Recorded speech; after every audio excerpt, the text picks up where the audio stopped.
Okay. తర్వాత topic ఏంటంటే, మనం ఏదైనా ఇమేజెస్ గురించి మాట్లాడుకుందాము.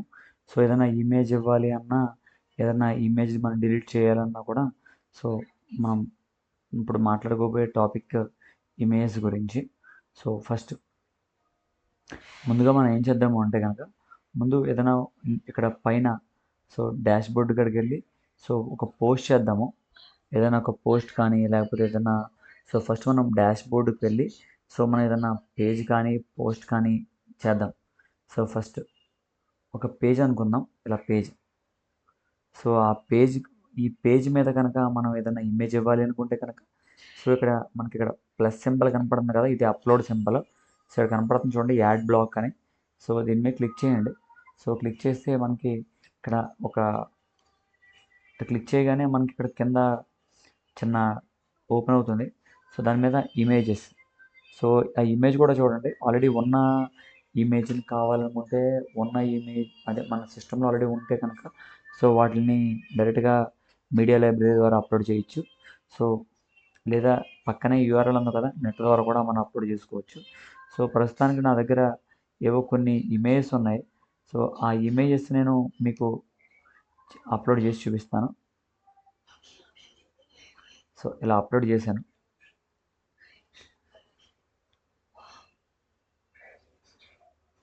సో, అప్‌లోడ్ చేసిన తర్వాత మనం ఇంకా ఏమైనా దానికి అవుట్‌లుక్ షేప్స్ కావాలన్నా, ఏం చేయాలన్నా కూడా చేయొచ్చు. సో, దానికి అలైన్ చేయాలంటే సో, సెంటర్‌కి అలైన్ చేయొచ్చు. ఇలా.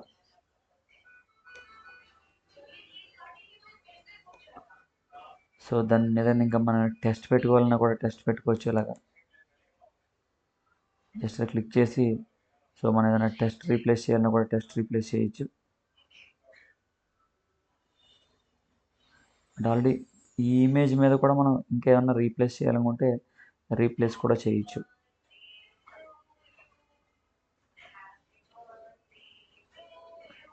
సో, ఆటోమేటిక్‌గా ఇదంతా అయిపోయిన తర్వాత మనం పబ్లిష్ చేసేస్తాం. సో, ఇలా మనం ఆ పేజ్‌ని పబ్లిష్ అని క్లిక్ చేస్తాం 2 సార్లు. సో, మనకి పబ్లిష్ అయిపోతూ ఉంటుంది. సో, అది ఏదైతే మన ఇమేజ్ ఉందో ఆ అది సారీ ఏదైతే పేజ్ ఉందో అది మనకి పబ్లిష్ అయిపోయింది. సో, అది కూడా ఒకసారి మీరు ప్రాక్టీస్ చేయండి. సో, దాని తర్వాత మనకి సెట్టింగ్స్ మార్చుకోవచ్చండి. కాన్ఫిగరేషన్ సెట్టింగ్స్ అంటారు. సో, మనకి కాన్ఫిగరేషన్ సెట్టింగ్స్ అంటే ఏంటంటే ఇప్పుడు ప్రెజెంట్ మనకి నాకు కొంచెం ఇక్కడ కొంచెం నాకు అప్డేట్ అయిపోయింది వెర్షను. సో, మీకు మీ దగ్గర పాత వెర్షనే కనుక ఉంటే ఈ పక్కన సెట్టింగ్స్ అని ఉంటది. సో, నాకు ఇక్కడ సెట్టింగ్స్ అని రింగ్ సింబల్ ఉన్నప్పటికి కూడా ఇది కాదు.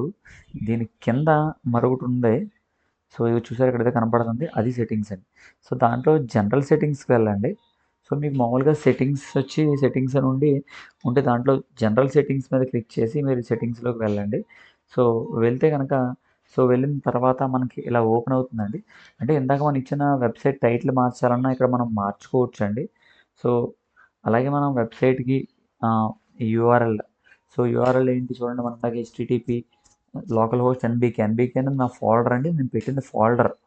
సో, మనం ఇక్కడ మొత్తం మన యూఆర్ఎల్ ఏంటి, మన సైట్ యూఆర్ఎల్ ఏంటి, మనం ఇచ్చిన మెయిల్ ఐడీ ఏంటి, సో, మన మెయిల్ ఐడీ కూడా ఇక్కడ మార్చుకోవాలంటే ఇక్కడ మార్చుకోవచ్చు. అది ప్రాబ్లమ్ ఇది అడ్మినిస్ట్రేటివ్ మెయిల్ ఐడీ అండి. అంటే ఇది మన మనమే క్రియేట్ చేసింది కాబట్టి మన అడ్మినిస్ట్రేటర్ మెయిల్ ఐడీ. సో, కావాలంటే ఇక్కడ మార్చుకోవచ్చు. సో, మార్చుకోవచ్చు తర్వాత మనకి టైం ఫార్మాట్, ఏ టైం ఫార్మాట్ ఇలా సో, మంతో డేటు అంటే డేటు, మంతో ఇయరు సో, తర్వాత సో, టైమ్స్ అంటే మన వెబ్‌సైట్ మీద టైం ఎలా రావాలి, మన వెబ్‌సైట్ మీద డే ఎలా రావాలి అని. So, week starts with Monday అయితే మండే కావాలంటే మండే నుంచి స్టార్ట్ చేయొచ్చు. ఏ డే కావాలో ఆ డే నుంచి స్టార్ట్ చేసుకోవచ్చు. సో, చేసుకున్న తర్వాత మనం ఒక సేవ్ చేంజెస్ మీద క్లిక్ చేస్తే గనక సో, ఆటోమేటిక్‌గా మన వెబ్‌సైట్‌లో ఈ టైము, డేటు అలాగే ఇయన్నీ మనం మార్చుకోవచ్చు. సో, ముందు సైట్ టైటిల్ ఉంటదండి. సైట్ టైటిల్ ముందు మనకి ఒకసారి మీకు చెప్పాలి నేను. సో, ఒకసారి మళ్ళీ చెప్తున్నాను చూడండి. జనరల్ సెట్టింగ్స్‌లోకి వెళ్తే ఇక్కడ ముందుగా మనకి సైట్ టైటిల్ ఉంటదండి. సో, సైట్ టైటిల్ ఏం చేద్దంటే మన సైట్ యొక్క నేమ్‌ని ఇక్కడ మనకి డిస్‌ప్లే చేస్తూ ఉంటది. దాని తర్వాత ట్యాగ్‌లైన్ ఉంటదండి. ట్యాగ్‌లైన్ ఏంటంటే సో, మనకి ఏదైనా మన website for example about movies tagline అండి. అంటే మన వెబ్‌సైట్ లో మన వెబ్‌సైట్ ఫర్ ఎగ్జాంపుల్ నా వెబ్‌సైట్ ఎన్‌బీకే మూవీస్ అండి. కింద ట్యాగ్‌లైన్. సో షార్ట్ సెంటెన్సెస్ అండి, మన వెబ్సైట్ ఎందుకు అనేది ఒక షార్ట్ సెంటెన్సెస్ కింద చెప్తూ ఉంటుంది. సో దాని తర్వాత మనకి వర్డ్ ప్రెస్ అడ్రస్ యూఆర్ఎల్ అండి. సో ఆ యూఆర్ఎల్ ఏంటి అంటే ఇట్స్ డైరెక్టరీ అండి. డైరెక్టరీ అంటే ఏం కాదు. సో ఇప్పుడు నా ల్యాప్టాప్లో ఎక్కడ ఉందంటే ఎన్బీకే అనే దాంట్లో వర్డ్ ప్రెస్, ఎన్బీకే అనే ఫోల్డర్లో నేను వర్డ్ ప్రెస్ని ఇన్స్టాల్ చేశానండి. సో తర్వాత సైట్ అడ్రస్ అండి. సైట్ అడ్రస్ ఏంటంటే ఇప్పుడు ఇప్పుడు ఫర్ ఎగ్జాంపుల్ మనం ఎవరికైనా మనం వెబ్సైట్ క్రియేట్ చేస్తున్నాం. సో మనకి ఈ సైట్ అడ్రస్సే మనం ఇవ్వాలి. సో ఇస్తే వాళ్ళకి ఓపెన్ అవుతుంది. సో అంటే ఏ యూఆర్ఎల్ అయితే ఏ యూఆర్ఎల్ ద్వారా అయితే మన వెబ్సైట్ ఓపెన్ అవ్వాలనుకుంటున్నామో సో అదే సైట్ అడ్రస్ అండి. సో తర్వాత మీకు చెప్పాను మెయిల్ ఐడి అండి. సో నెక్స్ట్ దాని తర్వాత మెంబర్షిప్ ఉందండి. Anyone can register. సో ఇప్పుడు మనకి మన సైట్లో వేరే ఎవరైనా మెంబర్షిప్ తీసుకొని సో రిజిస్టర్ అవ్వాలి అనుకుంటే కనుక సో మనం దాన్ని టిక్ చేస్తాం. సో టిక్ లేకపోతే ఎవరు చేయడానికి ఉండదు. సో అది కూడా ఒకసారి చూసుకోండి. జస్ట్ నార్మల్గా అంతేనండి. సో దాని తర్వాత మనకి ఏంటి అంటే కనుక న్యూ యూజర్ డిఫాల్ట్ రోల్ అండి. So the default role is set for the newly registered user or members అండి. సో ఇదేంటంటే సో ఇక్కడ చూడండి. సో ఎవరికైనా మనం కొత్తగా వేరే ఏదైనా రోల్ ఇవ్వాలనుకుంటున్నాం మన వెబ్సైట్ మీద, అంటే ఫర్ ఎగ్జాంపుల్ ఈ వెబ్సైట్లో మీరే చేస్తున్నారు, ఇప్పుడు మీరు అడ్మినిస్ట్రేటర్. సో కొత్తగా ఎవరైనా ఒక సబ్స్క్రైబర్కి ఇచ్చామో లేదా కాంట్రిబ్యూటర్కి ఇచ్చామో అంటే కొత్త రోల్ అండి. అంటే మన వెబ్సైట్ కంపెనీలో మన వెబ్సైట్ డిజైన్ చేస్తున్నాము, కొత్తగా వేరే వాళ్ళు ఎవరైనా వచ్చి రోల్ ఇవ్వడాన్ని అంటారు. నెక్స్ట్ మీకు చెప్పిన తర్వాత సైట్ లాంగ్వేజ్ అండి. సైట్ లాంగ్వేజ్ ఇంగ్లీష్ కావాలంటే ఇంగ్లీష్. సో ఇంగ్లీష్లో చాలా ఉంటాయి, ఇవన్నీ కూడా మనం వాడుకోవచ్చు. సో తర్వాత day to time format, week starts with ఇవన్నీ చెప్పాను. సో ఇవన్నీ అయిపోయిన తర్వాత మనకి కింద జస్ట్ ఇక్కడ సేవ్ చేస్తే చాలండి. ఆటోమేటిక్గా మనం చేసిన చేంజెస్ అన్నీ కూడా సైట్ మీద వెళ్ళిపోతాయి. నెక్స్ట్ ఇప్పుడు మనకి మొత్తం ఈ వర్డ్ ప్రెస్లో మీకు చెప్పినట్టుగా మీకు చెప్పాను చూసారా, ఏంటి అంటే కనుక ఒకసారి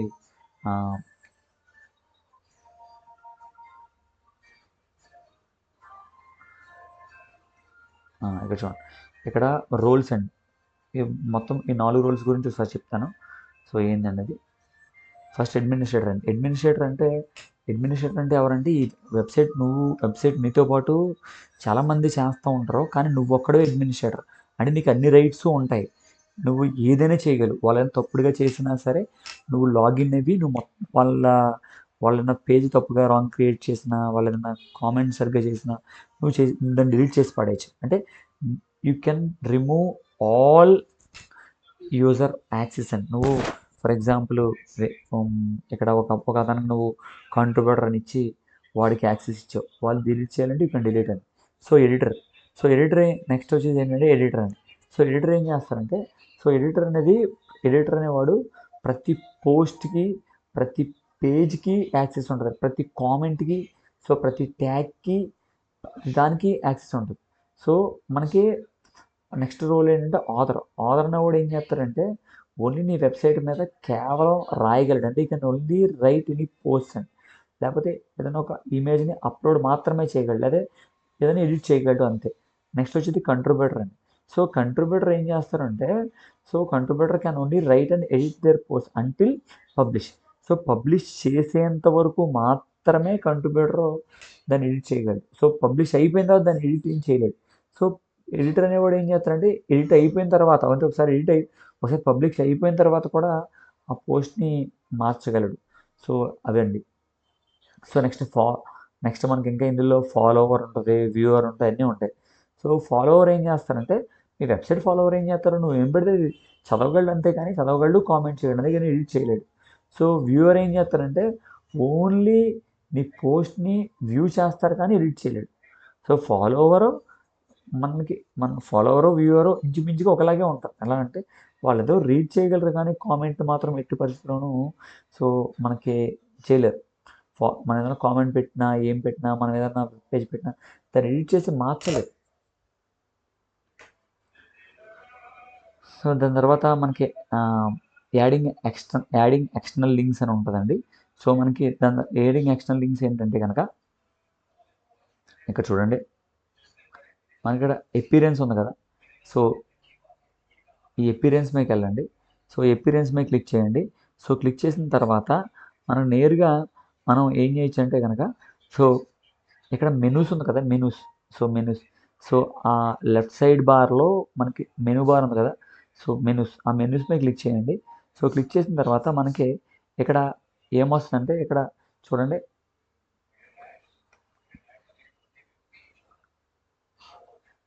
సో యాడ్ మెనూ ఐటమ్ అని వచ్చింది కదా, యాడ్ మెనూ ఐటమ్.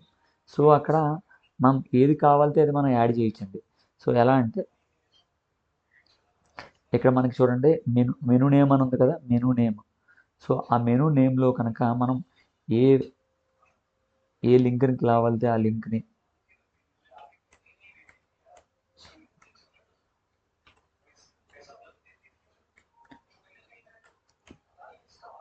మనం ఏదైనా ఒక లింక్ని ఇచ్చుకోవచ్చు.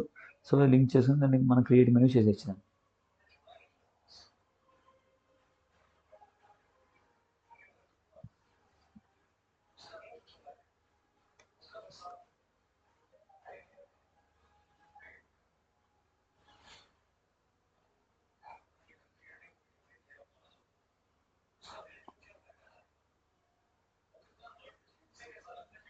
చూద్దాం.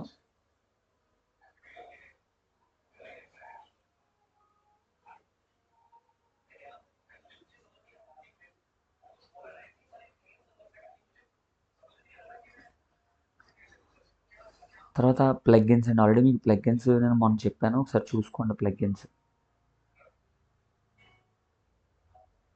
ఇంకొక 2-3 టాపిక్స్ ఉంటాయండి, చెప్తాను మీకు. సో ఇక్కడ మీకు ఒకసారి మెనూస్ అంటే ఏంటో చెప్పాలి. మెనూస్, వర్డ్ ప్రెస్లో మెనూస్ ఏ విధంగా ఉపయోగపడతాయి అనేది. సో ఏంటంటే కనుక, మెనూ అనేది వర్డ్ ప్రెస్లో ఏంటి అంటే కనుక, సో చూడండి మనకి కలెక్షన్ ఆఫ్ లింక్స్ అండి.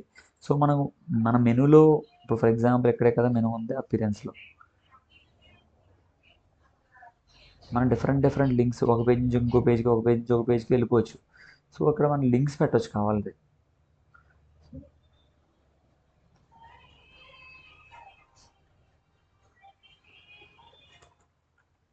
ఇలా సేవ్ మెనూ.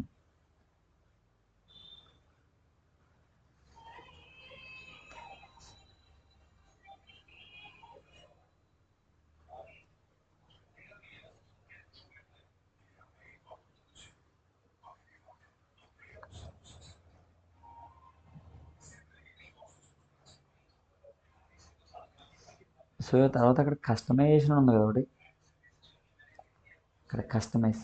సో మనం ఇందులో కస్టమైజ్ ఏంటంటే కనుక, మనం ఇవన్నీ మనం చేంజ్ చేసుకోవచ్చు కూడాను. సో అది మీకు తర్వాత చెప్తాను, చూసుకోండి. ముందు మెనూస్ దాకా వెళ్ళండి.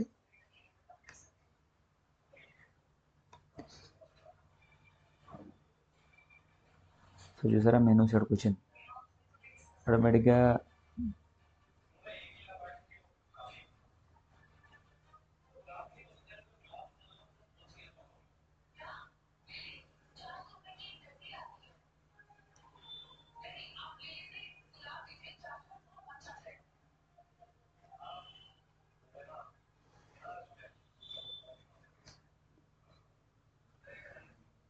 సో ఓకే, ఇలా ఒక్కసారి ప్రాక్టీస్ చేయండి. కొంచెం కొద్దిగా ఇలా డిస్టర్బ్డ్గానే ఉంటుంది, కొంచెం అన్నీ చూసుకుంటూ చేయండి, మీకు అర్థమవుతుంది.